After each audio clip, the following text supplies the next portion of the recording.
Les élections législatives françaises de 1849 ont eu lieu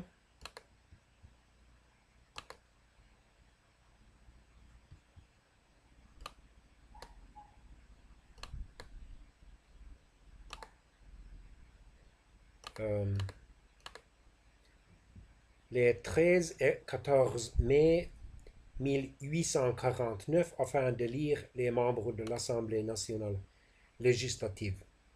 Ils ont montré une géographie électorale de la France qui se maintiendra pour l'essentiel pendant plus d'un siècle.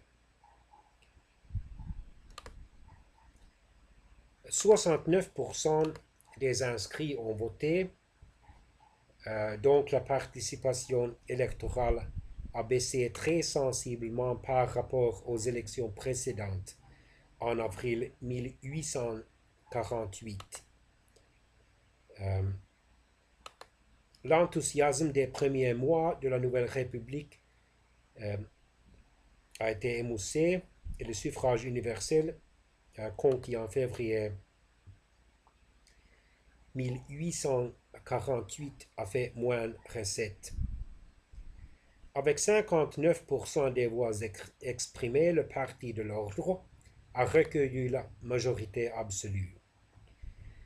Il était impossible de mesurer exactement chaque mouvance, les noms étant trop entremêlés sur les diverses listes conservatrices, mais l'union sur l'essentiel a effacé avantageusement l'impossibilité de se compter.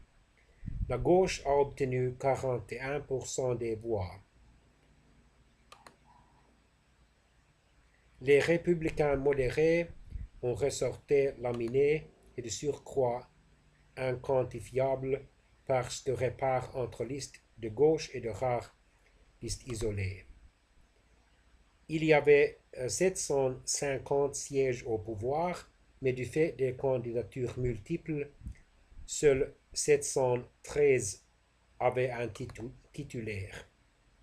Le Parti de l'Ordre a disposé de 64% des sièges.